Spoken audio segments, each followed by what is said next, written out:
SRF Audio.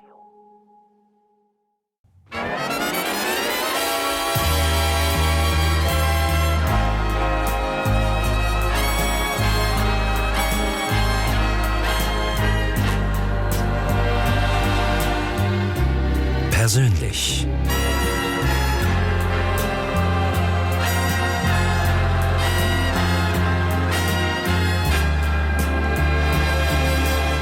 Michel Schönbächler im Gespräch mit Gästen. Guten Morgen miteinander. Herzlich willkommen. Wir haben, ich sage es jetzt mal ganz salopp, die Hütte voll. Hier in der Lokremise in St. Gallen. Ganz viele Menschen, die extra hierher gekommen sind für die Sendung persönlich und natürlich, um die beiden Gäste kennenzulernen, die wir heute auf unserer Sendung dürfen, in die Lebensgeschichte eintauchen. Es sind zwei Menschen, die beide gut reden und gut zuhören können. Daniela Brunner-Gmür, bis zum 31. Mai 2026 ist sie Gemeindepräsidentin von Kaltbrunn und sie hat es einmal gewagt, an der St. Galler Olma Senf zu servieren. Da müssen wir dann noch wissen, wie das war. Der andere Gast, der ehemalige Mediensprecher von der St. Galler Polizei, der Hans-Peter Krüsi, der hat mal für einen Wett behauptet, er könne 8 Appenzellerhunde auf die Bühne bringen, ohne dass sie bellen. Guten Morgen zusammen.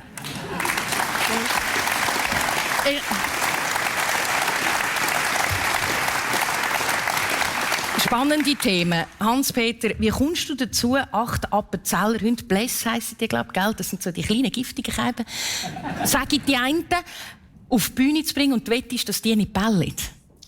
Ja, ich war in der Musikgesellschaft und dort haben wir so Mottos gekannt. Dann sind wir auf die Idee gekommen, könnten das Motto machen, das heisst «Wetten das». Ja. Und dann können die Leute Wetten einschicken vor der Abendunterhaltung und wir haben probiert, die Wette einzulösen. Wenn wir sie verloren haben, haben wir denen ein Ständchen bringen am Geburtstag und wenn wir sie gewonnen haben, dann haben wir sie einfach gewonnen. Dann hat die Tatsache entgegen, dass wir es nicht schaffen, 6 oder 7 oder 8 Appenzellerplätze auf die Bühne zu bringen. Und ohne jetzt 300 Leute gehabt, und die bellen nicht. Und ja, dann haben wir natürlich gespannt gesehen, wenn dann die Leute kommen mit diesen Hunden. Und ein nach dem anderen ist hier gekommen, 7 oder 8 Appenzellerplätze auf der Bühne mit dem Mann, der sie geführt hat, oder der Frau, die sie geführt hat. Und kein einziger gebellt und wir haben gewonnen. Hey, voilà! Herzliche Gratulation, grossartig! Riesenleistung!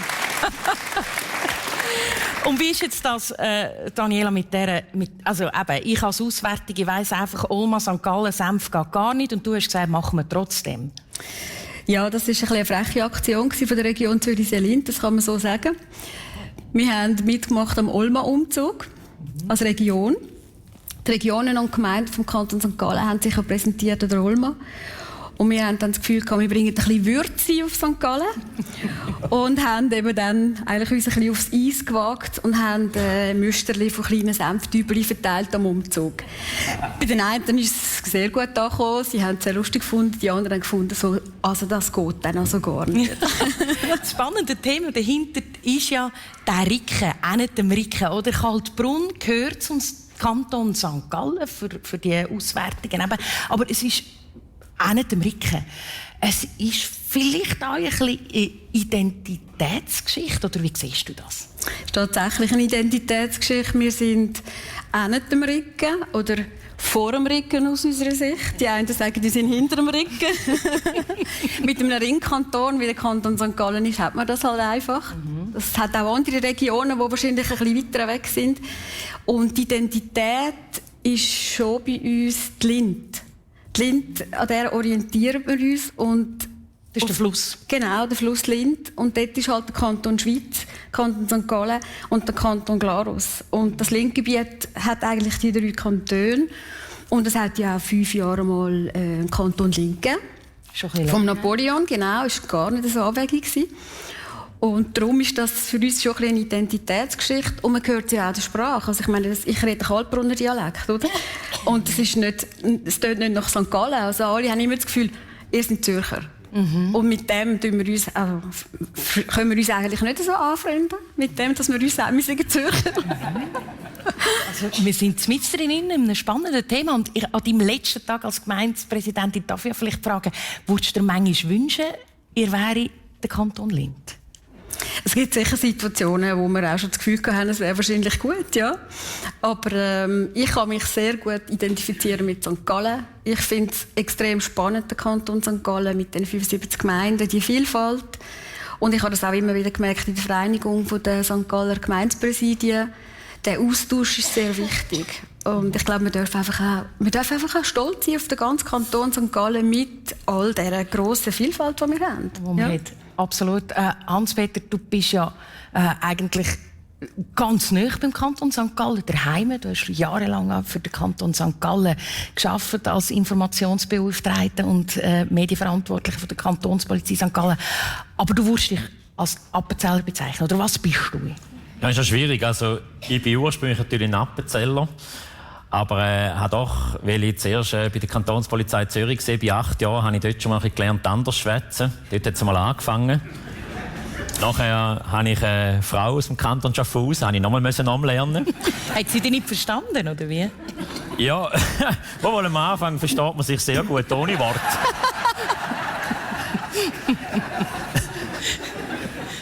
Und dann bin ich natürlich auch Appenzeller.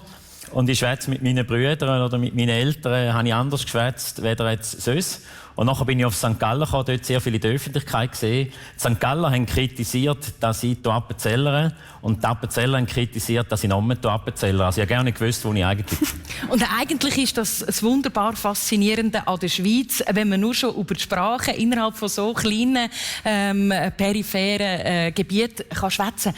Hans-Peter, schnell eine Frage. Wer seid ihr, Hans-Peter? Gibt es noch jemanden? Niemand. Aber, gell? Soll ich auf Hampi wechseln? Kannst gut auf Hampi wechseln, das ist wirklich mein Name. Und so kennt man mich, alle Kollegen, überall kennt mich als Hampi. Aber so offiziell natürlich in den Medien bin ich der Hans-Peter gewesen. Und die einzigen, die mir noch Hans-Peter gesagt haben, sind meine Eltern gewesen, sind aber beide verstorben jetzt. Machen wir heute Hampi. Und Daniela, bei dir ist es so, man hat dir früher Dani der Luisbub gesagt.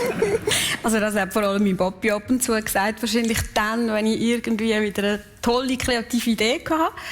Aber sonst, ja, auch Kollegen und Freunde haben mir Dani gesagt, teilweise auch von der Familie. Und dann hat das irgendwann, bei gewissen Kollegen hat das dann geändert, als ich Gemeindepräsidentin geworden bin, was ich gar nicht verstanden habe. Aber ja, ich habe gerne, wenn man mir Dani sagt. Das passt zu mir. Interessant bei euch beiden quasi der Beruf, wo das Formelle drin hat, mit Hans-Peter und Daniela und nachher als Privatpersonen Hampi und Dani. Dani, wenn man deinen Lebenslauf anschaut, dann sieht man noch Irma, zweiter Name. Ja, das ist meine Gotte. Ja. Das ist der Grund. Ja. Hast du einen zweiten Namen, Hans-Peter? Nein, Hans-Peter ist so einzigartig, da lange. Gut. Sind ja schon 2 Namen? Hans-Peter. Ja, das ist wahr. Das ist wahr. Dani, du hast gesagt, dein Papa hat dir einmal gesagt, Dani, der Luisbub, wir gehen gerade zurück in die Anfänge, in eure Herkunft. Und was ich schon sehr spannend finde bei beiden, ihr habt beide Berufe gelernt, wo man jetzt nicht gerade in Verbindung setzt mit dem, was ihr heute macht oder gemacht habt. Dani, du bist Dentalassistentin gsi. Du bist in Kaltbrunn auf die Welt gekommen und nachher hast du das Dentalassistentin in Adliswil gelernt. Ein paar Kilometer weg. Aber es ist eine ganz andere Welt. Ganz eine andere Welt, Kanton Zürich. Da sind wir wieder dort. Genau. Im Kanton Zürich haben sie mir dann aber auch gesagt, dass es dort 1 und 5 heisst, oder? Und es heisst Schokistängeli und nicht Brügeli und so weiter und so fort. Ja, ich konnte dort die Lehre machen, weil Kollegen von meinen Eltern dort gewohnt haben. Und das war eigentlich für mich ein guter Moment, um ein bisschen in die Welt rauszugehen, sage ich jetzt einmal. Und ich glaube, das hat mich auch ein bisschen unabhängiger gemacht, mein ganzes Leben. Ich habe das Gefühl, die Lehrzeit schon, einfach nur unter der Woche weg und nur am Wochenende daheim. Ich glaube, das hat sich bei mir ein bisschen durchgezogen nachher. Was hat es dort gegeben, wo es in Kaltbrunn nicht gegeben hat? Also es war schon mal sicher viel grösser. Es ist städtisch natürlich, oder? Aglo kann man sagen, oder? Und was sicher auch schön war, halt, können so wie in einer neuen Familie auch noch sein. Also ich hatte wie 2 Familien gehabt. Das war auch spannend. Die beiden, die ich sein am Mittag. manchmal auch am Abend. Es hat mir so wie noch zusätzliche Familie gegeben und ich glaube, das hat mir ein bisschen Freiheit auch gegeben. Und meine Eltern haben mir aber vertraut, erstaunlicherweise, und haben mir die Freiheit gegeben. Ja. Aufgewachsen bist du mit einer Schwester in einer Familie, die für das Schulhaus zuständig war. Also das heisst, deine Eltern waren Schulwert und dann geschaut, dass alles funktioniert. Das heisst, A, du hast sehr einen kurzen Schulweg gehabt und B, deine Eltern haben immer gehört, wenn du es echt gemacht hast. Ja, das ist so. Das war eines der schwierigsten Themen, glaube ich. Also es war der schnellste Kommunikationsweg vom Lehrerzimmer in unsere Wohnung durch natürlich. Ja. Und ich habe es mässig cool gefunden, nur so einen kurzen Schulweg. Eben genau aus diesem Grund, oder? Man war einfach auch ein bisschen mehr unter Aufsicht gewesen. Aber ich konnte natürlich auch mal in der Pause rüber und einen Kollegen 2 mitnehmen. Und die sind alle immer sehr willkommen bei uns daheim. Es war schon noch speziell gewesen. Aber ich bin erst mit 10 sind wir ja dann im Schulhaus gewohnt. Aber wenn ich jetzt heute denke, in der Schule, wenn ich dort vorbeigehe, oder? Die Schule gehört ja auch zur Gemeinde. Und dort ist jetzt heute, in dieser Wohnung, sind jetzt heute Schulleiter drin. Das ist jedes Mal für mich ganz eine spezielle Sache, die ich mir ja nicht hätte vorstellen können. Das war wirklich nicht auf meinem Lebensplan, mal Gemeindepräsidentin zu werden von Kaltbrunn. Aber auch schön, es ist so ein Teil von meinem Leben geblieben. Neben dem Zentrum Schulhaus sind Skifahren, Wandern, die Natur ganz wichtige Elemente in deiner Familie. Und du hast erzählt, dass du Jahre später, dein Papa ist schon fortgeschrittenem Alter gewesen, zusammen mit ihm und deiner Schwester eine Wanderung noch gemacht hast, die dir ganz fest geblieben ist in Erinnerung. Jetzt muss ich schnell ein bisschen schlucken. Mein Papa ist im Oktober gestorben und darum tut mir das gerade ein bisschen berühren. Das war wunderschön. Meine Schwester und ich, er war 70, der Papi damals. Und er hat uns als Kind, das war so eine Sondergeschichte. Wir haben einmal so wunderschöne rote Socken anlegen mit so Knickerbocker Wanderhosen. Und ich kann euch sagen, die haben gebissen. Und wir haben nicht wirklich Freude an dem, oder? Aber es hat einfach schön ausgesehen, oder? Und wir haben dann irgendwann, zum Glück sind wir mal aus diesen Wanderhosen rausgewachsen, oder? Und dann hat es keine neue mehr gegeben, da hat man mit normalen Kurthosen laufen. Aber das Wandern ist natürlich sehr etwas, was wir in der Familie sehr gerne gemacht haben. Und wir waren in Belalp bei der Ferien als Kind. Wir haben hier viele Sommerferien verbracht miteinander in einer ganz einfachen Alphütte. Und die Walliser sind ja selber auch einmal im Sommer dort oben gewesen. Die Kinder sind dort oben gewesen. Und es hat einen wunderbaren Mix natürlich gegeben, so ein bisschen Ferienkind und aber auch die Walliser selber, die dort waren. Und wir sind dann eben auch einmal auf Sparhorn, also mit uns jeden Tag gewandert und einmal auf Sparhorn, das ist etwa 3000 Meter. Und wir haben irgendwann später haben wir das Gefühl gehabt, wir möchten wieder einmal, meine Schwester und ich mit meinen Eltern in Belalp. Und dann sind wir mit dem Papi, meine Schwester und ich sind mit dem Papi, er ist 70, sind wir auf der Sparhorn nochmal auf den 3000er rauf miteinander. Und wir haben immer gesagt, wenn wir mal 70 sind, wenn wir nur auf so einen 3000er rauf können, dann sind wir zufrieden, weil er hat schon das Gefühl gehabt, es ist ein bisschen zu langsam. Oder? Also.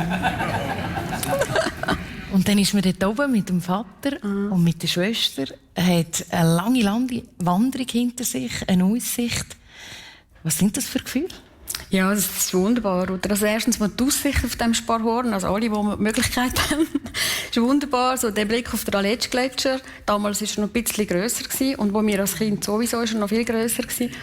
Aber so ein bisschen, ja, es ist halt auch das Archaische, das mir sehr gut gefällt. Berge, eben Gletscher.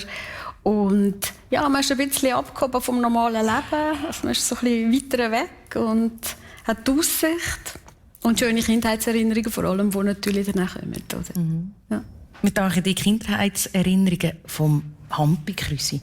Dein Vater, deine Eltern haben auch immer gewusst, was die Buben machen im Dorf. Ganz einfach darum, weil... Ja, der Vater war Prüfträger. Das ist fast wie Schulhausarbeit. Ja, genau. Da hat man sich nicht wahnsinnig viel leisten können, weil man nie recht gewusst hat, wenn er wieder hinter dem Haus vorgekommen ist.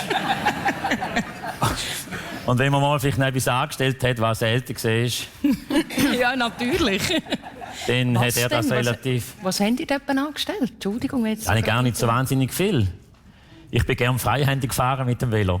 Aber das war schon gefährlich, oder? Ja, das war gefährlich und das hat man natürlich nicht wollen, dass da unser Bub freihändig fährt. Und ja, aber sonst haben wir auch nicht so wahnsinnig viel. Wenn ich heute zurückschaue, bin eigentlich sehr ein anständiger, wohl ein wilder Bub gesehen, aber so groß Seich gemacht haben wir eigentlich nicht, weil es irgendwie im Hinterkopf, als ich dann geschnallt habe, was es geht, ich kann natürlich immer zur Polizei und darum ist für mich zum Beispiel das Töffli, habe ich nie frisiert, weil ich einfach Angst hatte, ich komme nicht zur Polizei.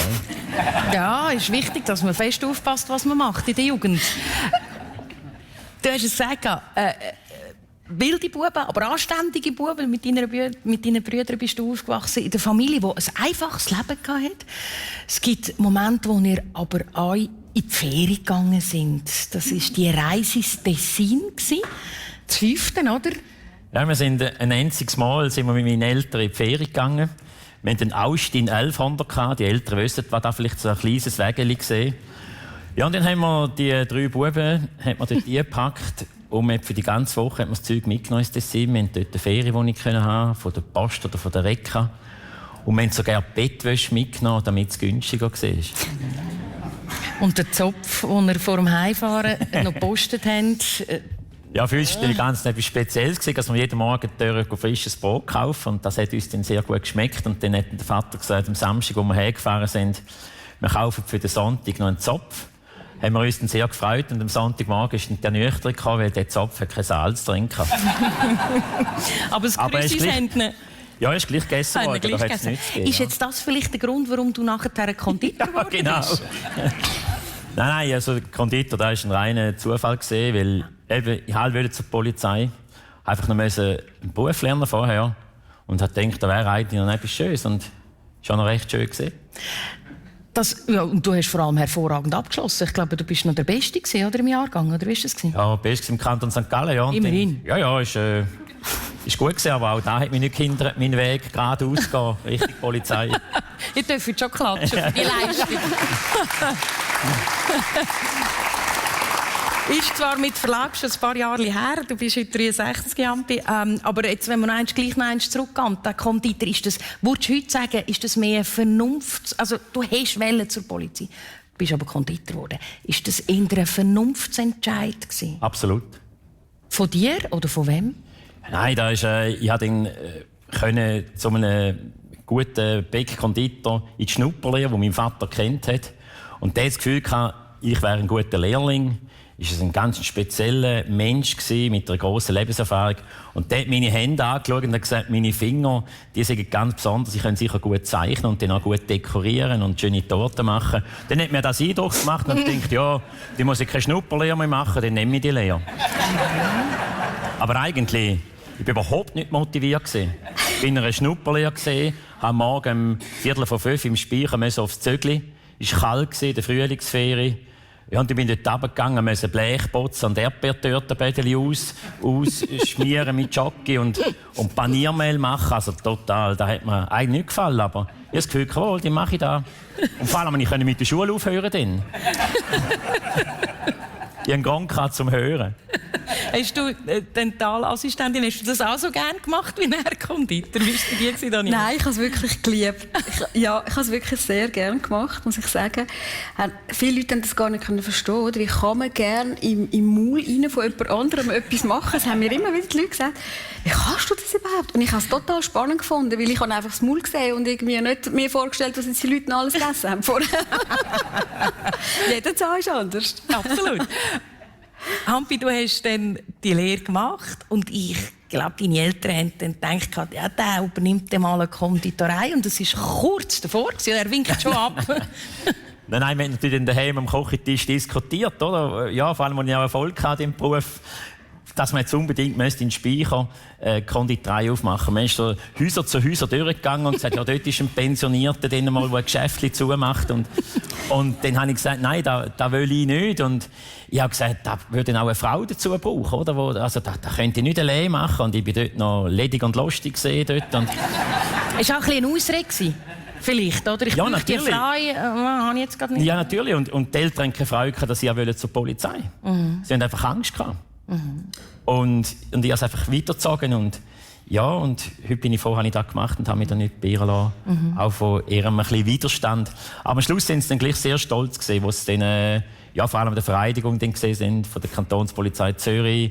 Damals im Fraumünster, eine riesige Sache mit Musik und so. Und dann sind sie schon stolz gewesen, ja. Schön. Aber das mit der Frau. Ich muss jetzt halt gleich noch schnell darauf eingehen. Alice, was hat sie gelernt? Ja, meine Frau ist auch Konditor. Ja. Also eigentlich. Ja, aber das ist erst später entstanden, Okay. die ganze Geschichte. Dann bist du schon bei der Polizei in diesem Fall. Genau. Sehr gut. Dani, du hast nach deiner Lehre hast du den Weg in die Medien gefunden. Zuerst als Assistentin, Redaktionsassistentin. Du bist selber Redaktorin geworden, hast für die Regionalzeitungen geschrieben und gleich hast du den Weg gefunden zu der Armee dann. Nach ein paar Jahren. Du bist dort Presseinformationsoffizierin. Habe ich das jetzt richtig formuliert? Genau. Wie kommst du als junge Frau in Kaltbrunn zu der Armee und zu diesem Job? Es war so, meine Freundin ist in einem Einsatz in Kosovo. Sie ist medizinische Praxisassistentin und hat gesagt, ich mache einen Kosovo-Einsatz. Und hat gesagt, das ist super. Dann mache ich nämlich gerade eine Serie von dir, oder? Journalistisch begleiten. Und habe dann einfach immer wieder, jeden Monat, glaube ich, einmal, habe ich etwas gemacht, habe ich einmal eine halbe Seite bekommen. Und irgendwann habe ich dann von diesen Presseinformationsoffizieren, die dort in diesem Kontingent waren, das Telefon bekommen. Wenn ich möchte, könnte ich auch mal mit dem Versorgungsflug in Kosovo kommen, Dienstag abfliegen und am Freitag wieder zurückfliegen. Ich habe gefunden, spannend, oder? Warum nicht? Und bin tatsächlich dann die paar Tage in Kosovo gegangen und habe sie während dieser Zeit begleiten auf ihrem normalen Arbeitsalltag eigentlich, oder? Und habe dann wirklich eine Reportage vor Ort machen.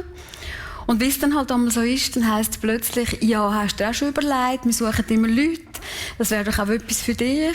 Du musst ja nicht militarisiert sein, dass, wenn du als Fachperson kannst gehen, wirst du dann militarisiert und gehst dann in die Ausbildung. Dann habe ich gedacht, ja, nein, Militär, ich habe keine Ahnung vom Militär, oder? Und gleich hat es mich einfach gereizt, weil ich sehe, was ihre Funktion ist dort, das Begleiten auch von den Journalisten und in dem ganzen KFOR-System drin sein. Und habe das Gefühl gehabt, doch, ich glaube, ich tue mich jetzt hier mal, also ich gehe an die Rekrutierung und habe mir aber, muss ich sagen, keine Chancen ausgerechnet. Und irgendwann habe ich dann das Telefon bekommen und hat es geheißen, doch, du kannst als PIO Second, also als zweiter Stellvertreter Presseinformationsoffizier, bist ausgehoben worden und wenn du willst, kannst du das nächste Kontingent. Ja, dann bin ich nachher 6 Monate im Kosovo gewesen, 2 Monate Ausbildung vorher. Und die Ausbildung, die hat mich ziemlich geschlucht, die 2 Monate, weil wenn man sich so überlegt, dass man nachher dann wirklich auch bewaffnet eigentlich dort ist im Einsatz, oder? Ich musste lernen Jeep fahren, oder dürfen, muss ich sagen. Und habe dort auch das Fahrzeug gelenkt dann, oder? Das war super spannend, ja. Die Ausbildung, das war die in der Zentralschweiz. Genau, in einer Zeit als Obwaldner ist mir das noch sehr bewusst. 2005 ist das genau. ganz, ganz grosse Unwetter. Und eigentlich bist du von jetzt auf plötzlich mit drin gewesen, was die Armee macht. Also zur Erinnerung zurückgeben, grosses Unwetter, viele Schäden, Bäche und Flüsse, die über die Ufer ausgegangen sind. Was hast du in diesem Moment, weißt du, so rückblickend, was ist das, was dir bleibt? Was hast du gelernt?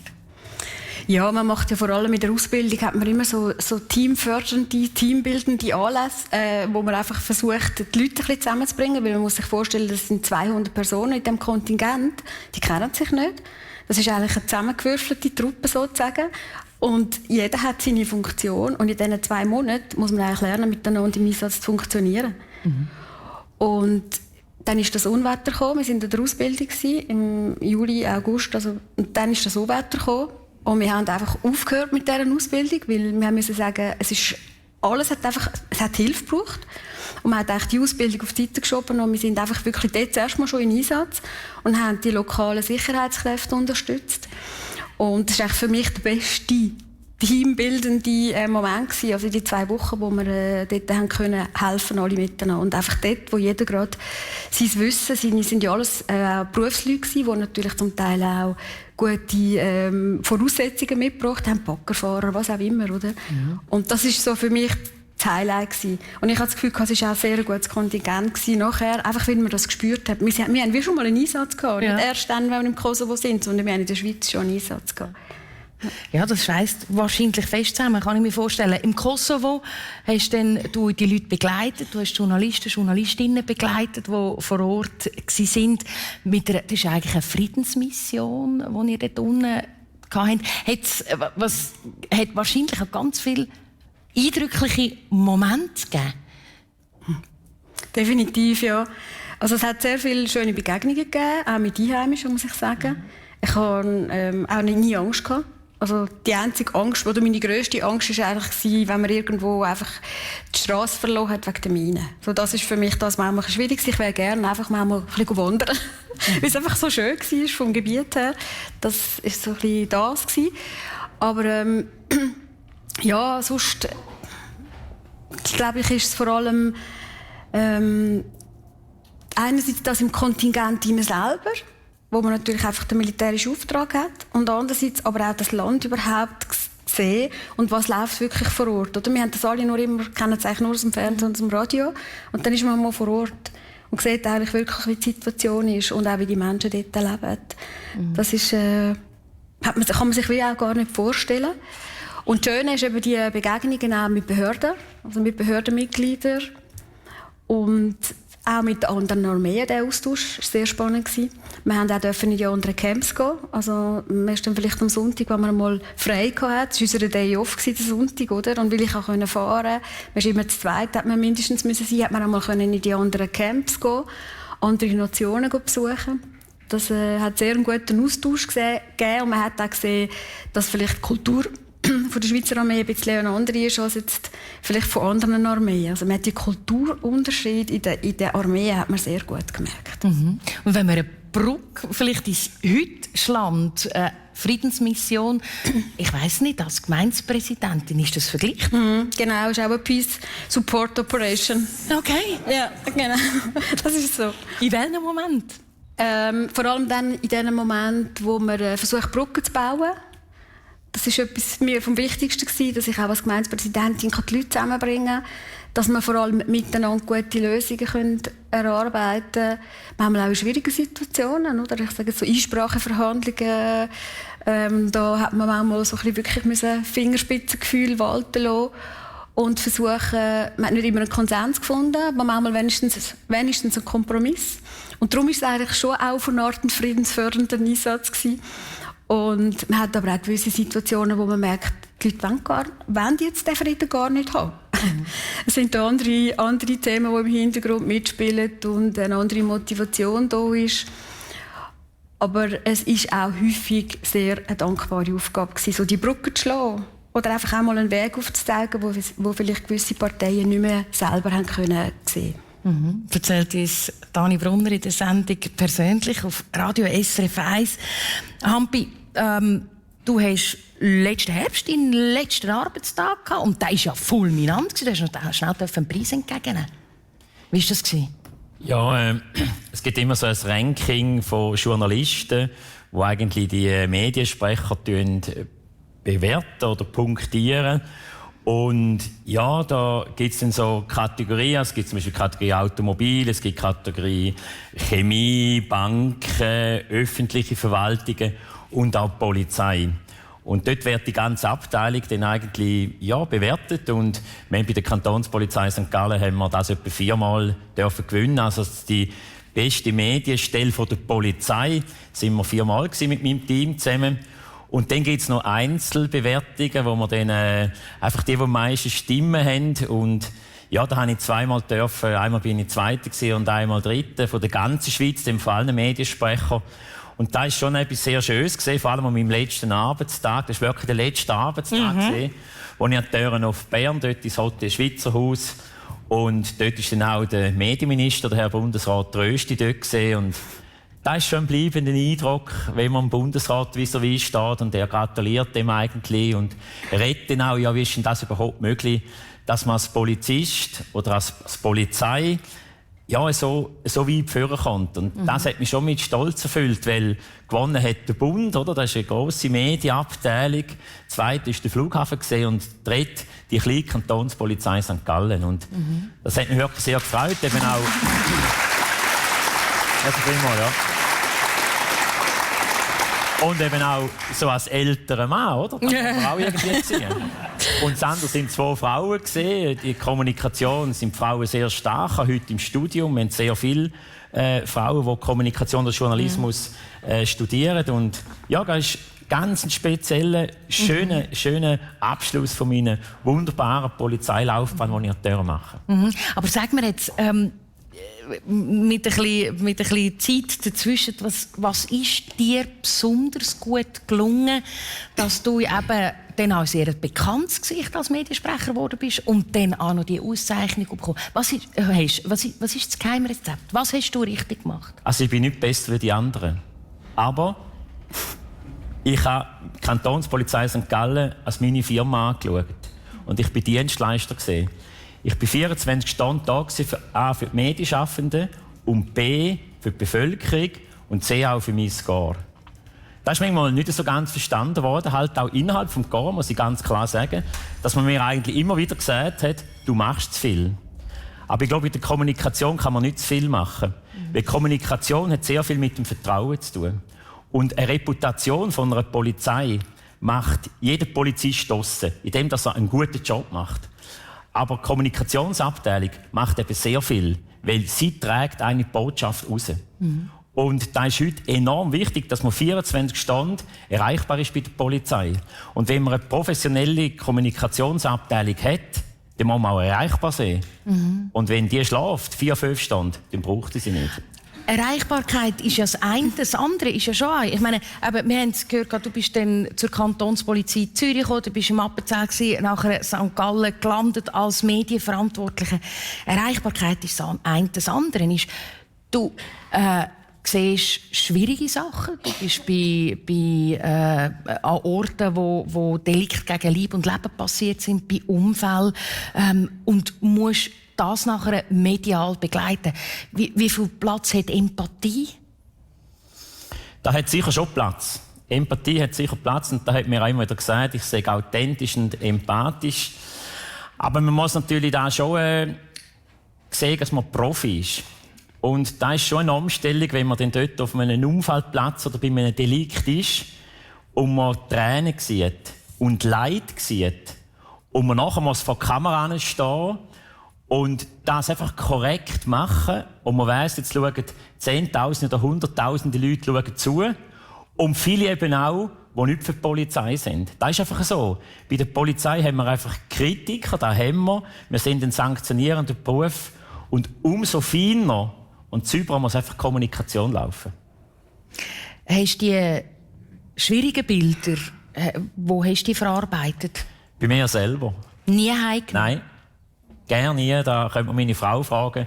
Meine Frau hat eigentlich keine Ahnung von der Polizei, das muss ich ehrlich sagen. Ich habe sie einfach rausgelassen. Klar hat sie gewusst, wenn im Radio kam, ist bei sie hergekommen, bei denen hat sie gewusst, dass man wieder ein Tötungsdelikt hatte, dass man einen schweren Unfall, eine Grossbrand hatte. Oder wenn ich zur Nacht das Telefon geläutet hat und mit Not auf die Zentrale angeläutet und gesagt, wir haben dort eine Tötung oder wir haben eine schwere häusliche Gewalt, ja, dann hat sie das gehört. Aber meine Seele war verletzt, wenn ich dort angegangen bin und gesehen habe, wie der Mensch mit einem anderen umgeht. Und da lange doch, wenn meine Seele verletzt ist, eigentlich nicht daheim der Frau noch sagen, dass jetzt der Mann die Frau mit 17 Messerstichen umgebracht hat. Es hat einfach gelangt, wenn sie das gehört hat vom Radio, wo ich gesagt habe, es sei ein Messer im Einsatz gewesen. Das hat gelangt. Erzählt uns der Hampi Krisi hier in dieser Sendung persönlich, wo es ja eben um die Menschen geht. Du bist eigentlich normalerweise der gewesen, der über etwas erzählt hat. Und dann hat es aber den Moment gegeben, wo du in den Medien warst. Ich habe nicht gewusst, dass einer, der, wenn er den Schnauze abrasiert, in die Medien kommt. Das war eine Schlagzeile. Ja, da war eine Schlagzeile. Ich glaube, der berühmteste Schnauz der Ostschweiz. Aber oder die Medienschaffenden, die brauchen Geschichten. Aha. Und sie brauchen auch personifizierte Geschichten und sie brauchen auch Köpfe. Und da ist dort einfach einem Journalist aufgefallen. Ich hatte Tatsache, seit etwa 18 oder 19 oder da, wo er einfach gewachsen ist, habe ich einen Schnauz gehabt und gesagt, dann passt zu einem Polizist, oder? Und irgendwann habe ich den Schnauz abgehauen. Die Frau war dagegen. Aber ich habe es gleich gemacht. Ich schaue schnell, das Publikum ist okay mittlerweile. Hast du dich daran gewöhnt, Alice? Ja, ist gut. Sehr schön. Abrasiert ist er, der Schnurz. Weg.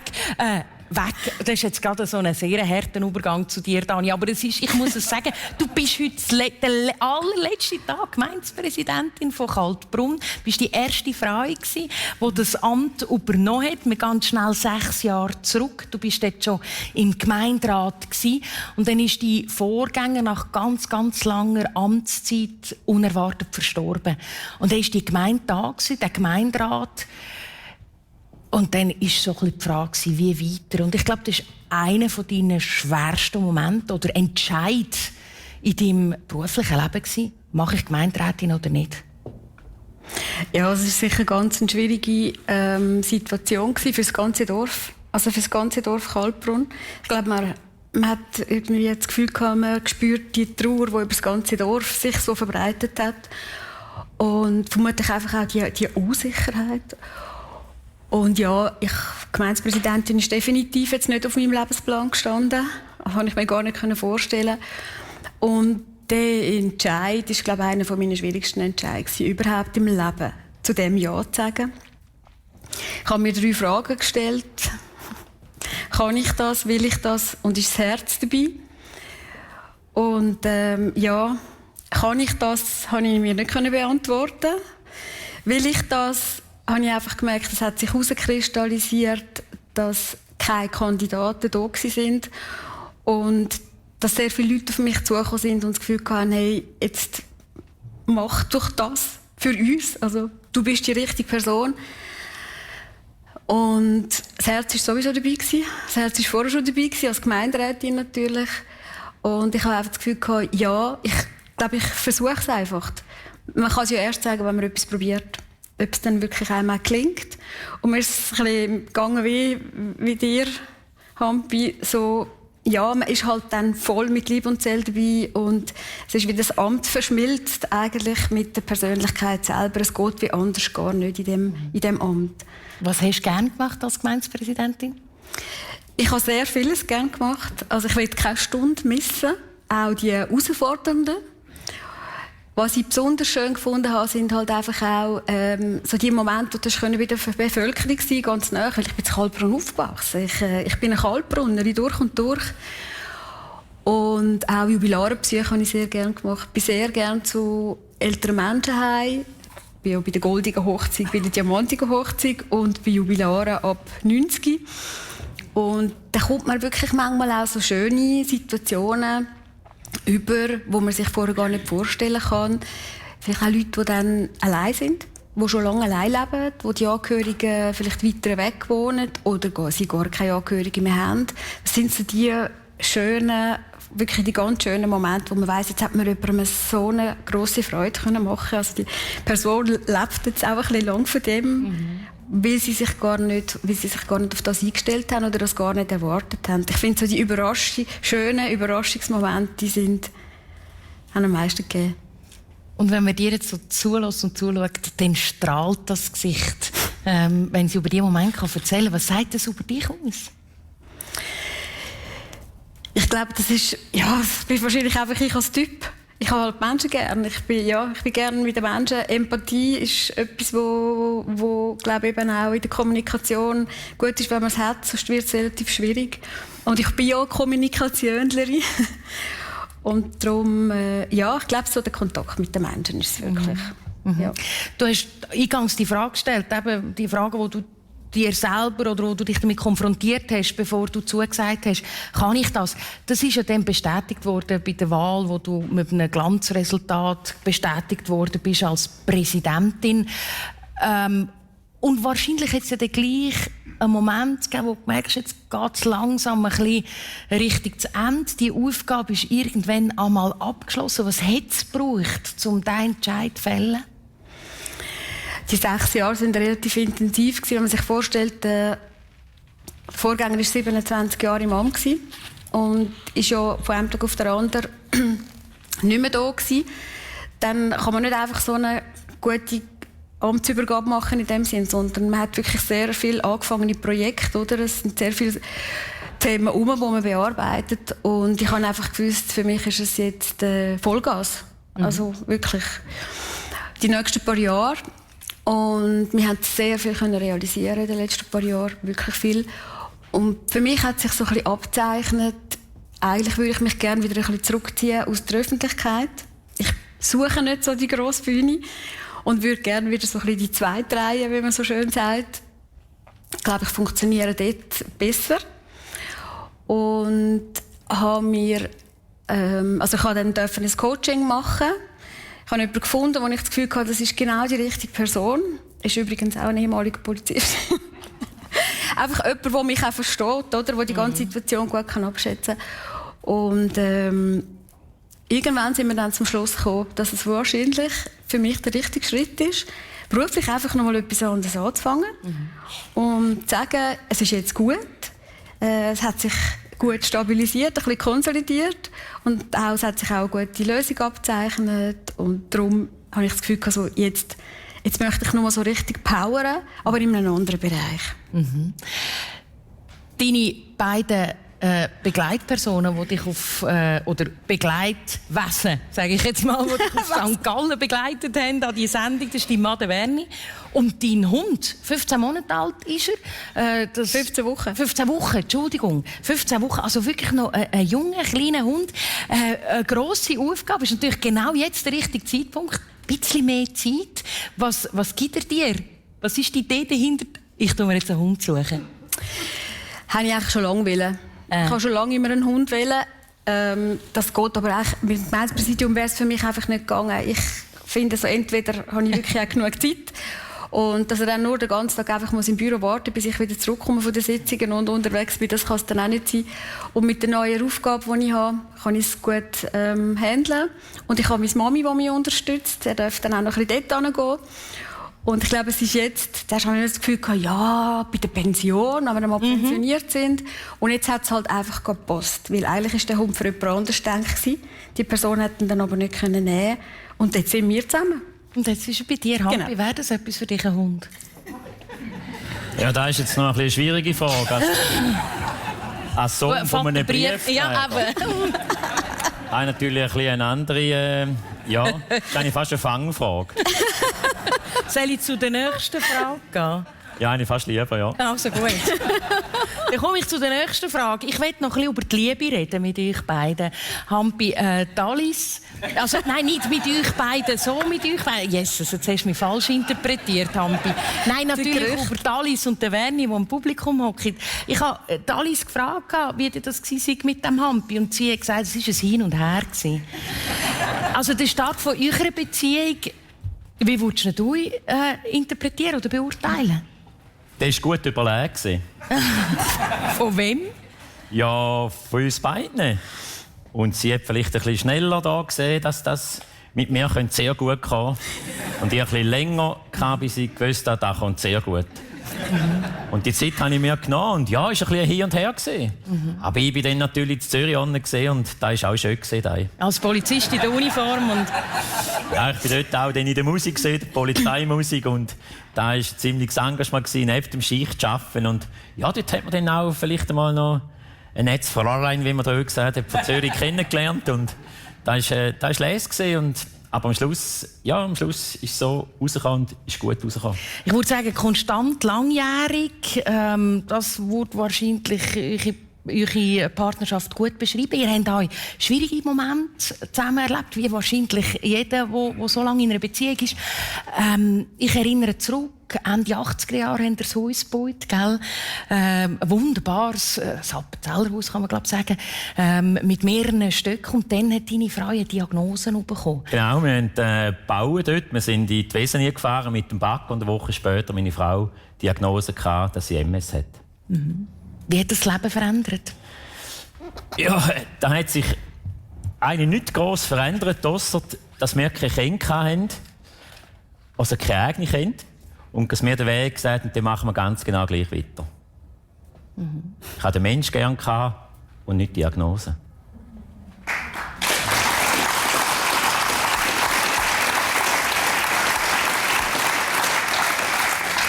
Natascha, die dann noch in ihr Leben gekommen ist, das Mädchen, es war 5 Jahre, als sie in ihr Leben gekommen ist. Ihr habt sie dann adoptiert, das ist eure Tochter. Aber lange haben die Leute gar nicht gewusst, dass sie adoptiert worden ist.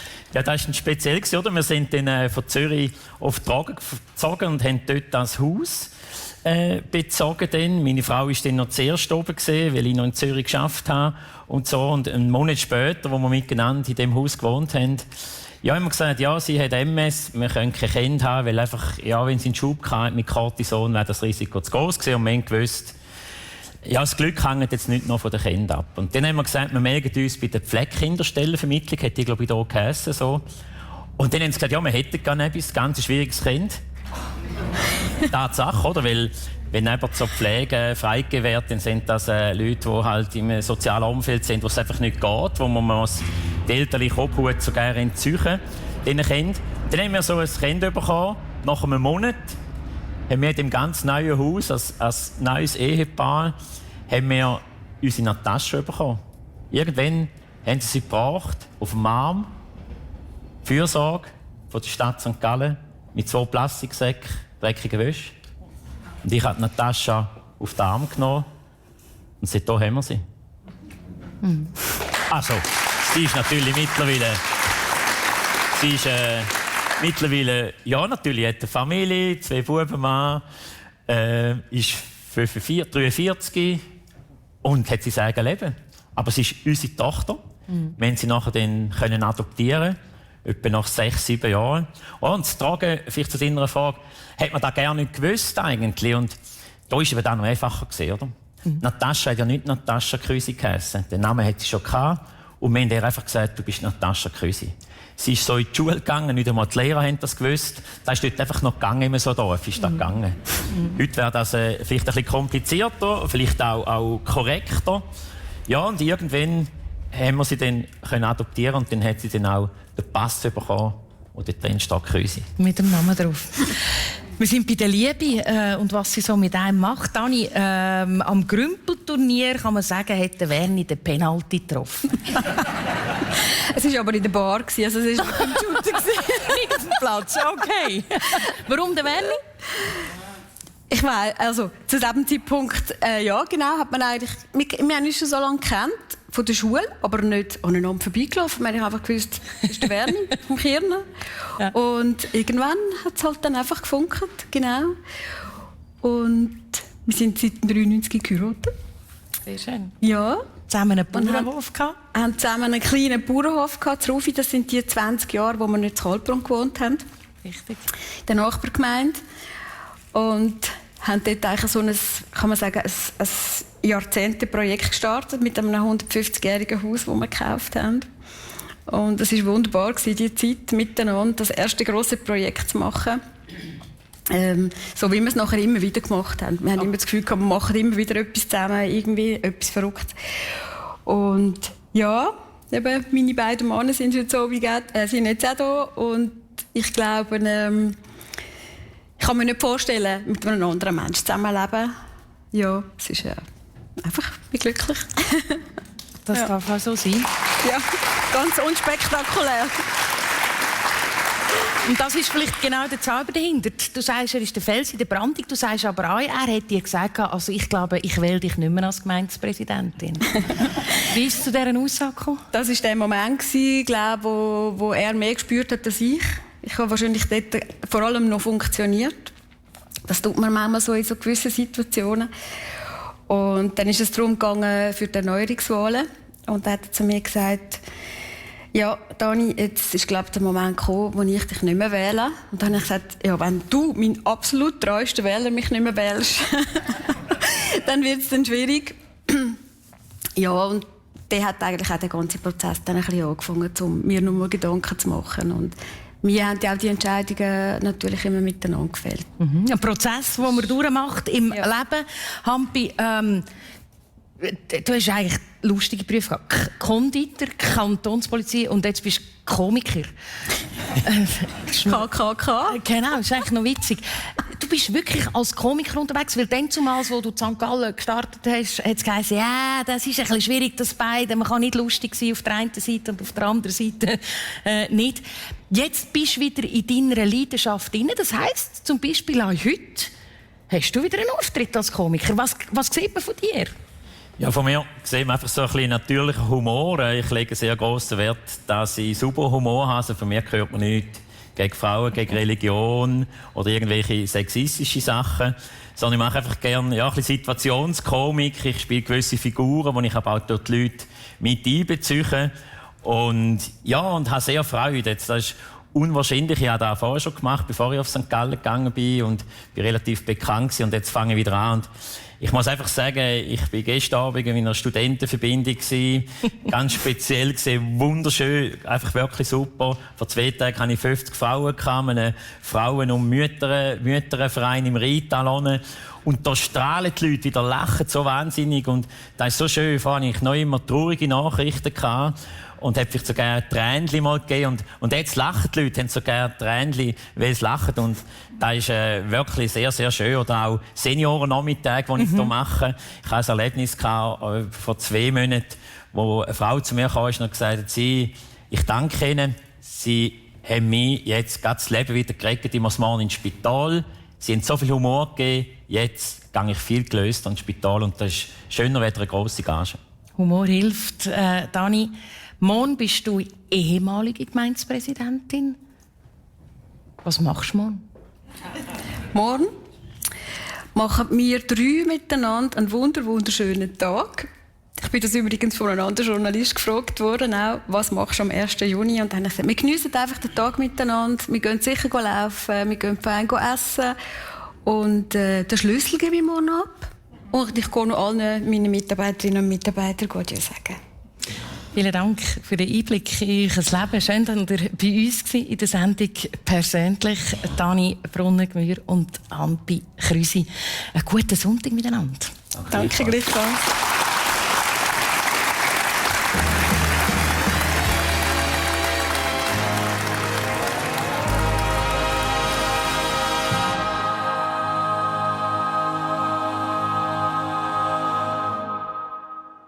Das war die Sendung persönlich. Heute Sonntag, 31. Mai. Michelle Schönbächler hat bei sich Daniela Brunner, Gemeindepräsidentin von Kaltbrunn. Heute noch gerade, wir haben es gehört. Und der Hans-Peter Krüsi, ehemaliger Sprecher von der Kantonspolizei St. Gallen und Komiker. Das Ganze ist aus der Lokremise in St. Gallen gekommen. Technik Lukas Ossinger und der Patrick Arnold. Die Sendung nochmal gibt es heute Abend am 10 Uhr. Da auf SRF 1 oder jederzeit auf Play, SRF oder dort oder euren Podcast hören. Ja, und nächsten Sonntag da freut sich der Christian Zeugin auf euch und seine Gäste. Stefanie Egger, Profi-Kampfsportlerin, Mixed Martial Arts und der Andi Fitze, Entdecker und KI-Unternehmer. Das Ganze aus dem Casino-Theater Winterthur vorbeikommen, direkt vor Ort live schauen oder genießen es wieder da am Radio auf SRF 1. Das war ein Podcast von SRF. Produziert im Auftrag der SRG.